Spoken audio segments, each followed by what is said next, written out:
you know on TV? I said, nobody. She said, anybody in this school ever been on TV? I said, no, ma'am. She said, anybody in your neighborhood ever been on TV? I said, no, ma'am. She said, well, what makes you think you can be on TV? And she crushed me. I'm going to try to share with you what I've learned in my lifetime. All the difficulties, all the ups and downs, all the mistakes, everything I've learned from it. I'm going to just put it in a condensed package. 6th grade now. 1968, I'm 10. They sitting up there and people started standing up. Brenda wants to be a doctor. Larry wants to be a lawyer. So I stood up and I'm thinking to myself, now this is a gold star moment right here. Oh yeah, this is the day I've been waiting on. I'm gonna get recognized for the brilliant cat that I am. And it's no doubt in their mind now who the star student of this school is, because I done put something on my paper that was unbelievable, because nobody had wrote on their paper, I want to be on TV. I get up in front of the class. She said, what did you write on your paper? This is big. I said, I want to be on TV. She said, why did you write that on your paper? I said, because that was our assignment for today. She said, and what made you think you could write such a thing on your paper? Who do you know on TV? I said, nobody. She said, anybody in this school ever been on TV? I said, no, ma'am. She said, anybody in your neighborhood ever been on TV? I said, no, ma'am. She said, well, what makes you think you can be on TV? And she crushed me. I said, I don't know, but that's what I want to do. She said, I'm going to call your house and I'm going to tell your mother that you're a smart aleck. So when I got home, she on the front porch. And she said, what did you do up at that school? I said, well, Mama, I just did what she asked me to do. She asked me what I wanted to be. I wrote, I want to be on TV. She said, why did you write that on the paper? I said, because Mama, that's what I want to be. She said, when your daddy get home, I'm going to tell him you've been up at the school being a smart aleck. So he comes home, he takes his bath, and he's reading the paper, and afterwards, he said, boy, come in here. He said, what is this your mama telling me you did up at the school? And she's standing there. Tell him what you did. And I said, I wrote on a piece of paper, I want to be on TV. He said, what you do that for? I said, because that's what the teacher asked us, Daddy, what we want to be. She said, and you being up there being smart, he going to put a smart answer, he want to be on TV. My father looked at me and said, well, what's wrong with that? He was going, well, Slick, he got to be more reasonable like the teacher said. He said, well, Bill, that don't make no sense. If that's what the boy want to be. She said, he can't do what he want to do. Got to do like the teacher said. He said, boy, go in your room. Come in the room a little bit later on. He said, boy, what you write on your paper? I said, I want to be on TV. He said, well, what she want you to put on the paper? I said, I don't know, Daddy, like a policeman or a ball player or something. That's what all the rest of the boys would. He said, well, put that on the paper. And take it back up to the dream-killing health. So he said, now take that paper and put it in your drawer. He said, every night before you go to bed, read your paper. He said, every morning when you get up and go to school, read your paper. I did it. If you turn on your television set 7 days a week, I'm on there somewhere, because that is a principle of success that all successful people know. If it is written, so shall it be. That's the deal. If you don't have what you want in life, just check yourself. Is it written anywhere? Have you wrote it down? Have you claimed it? Have you laid it into faith? Have you willed it into existence? Has it become a law? Did you write it down? If it ain't written down, what you want? And what I learned was that success that all successful people know, we write it down. It's a vision board. You got to have vision boards, man. You ought to see what's on my laptop and my computer. Even I still have visions. A man without a dream or vision shall perish. You've all heard this. I just try to put it in a way where it's real talk.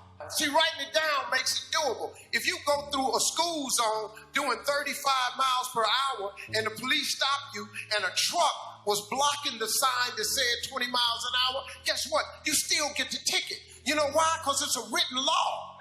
They put it into law. They wrote it down. The fact that you ain't read it, the fact that you didn't see the sign, tough. It's written. 20. You break the law, 20. You got to write it down. That's an important thing. Here's a cold thing I learned. You got to fix your mindset. You change that. The moment you change your thought, your attitude determines your altitude. The moment you change your thought is the moment you change your existence.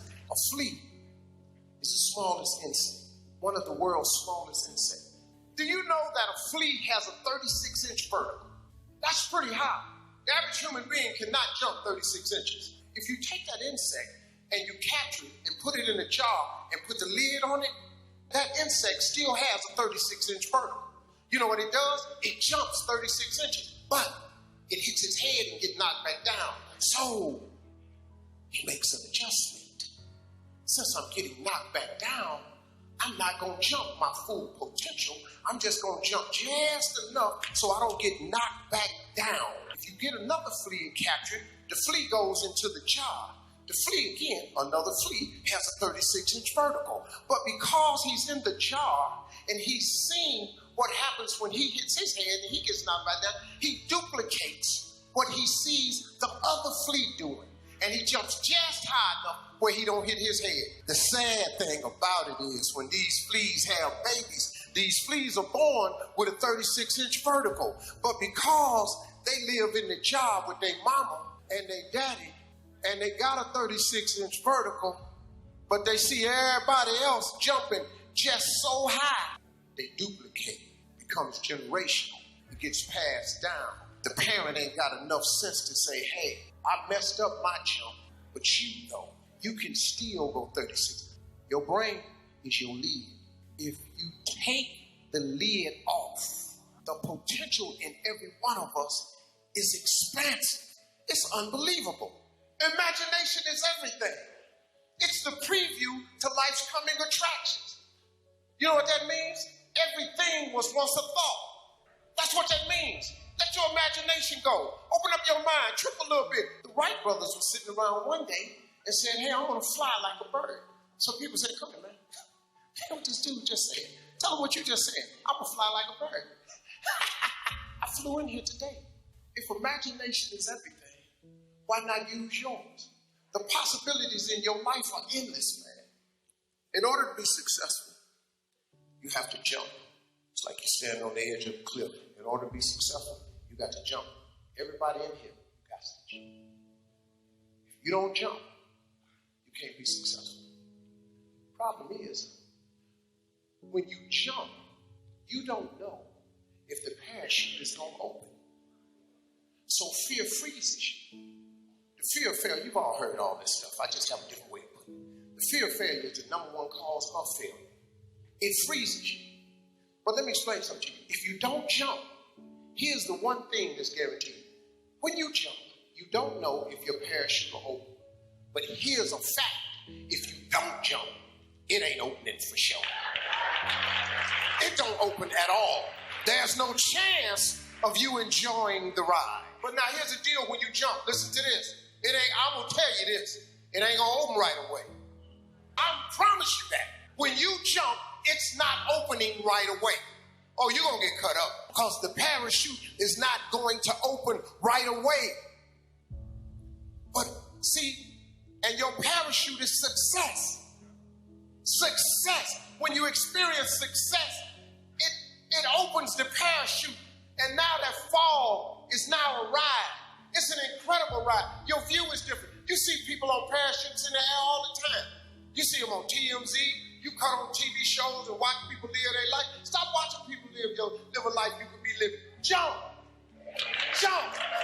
You got to jump. What you waiting on? It's safe right here, but it ain't about nothing right here. Living is different from existing. If you want to live, you got to jump, man. Just jump out there.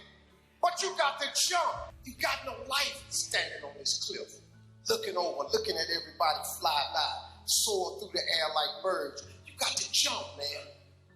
That's the cold part. You got to jump. If you ain't never jumped, you don't even know if your chute works. You got to jump. You don't jump? Well, sit there. Parachute on your back, safe. You good? You existing? I chose to jump.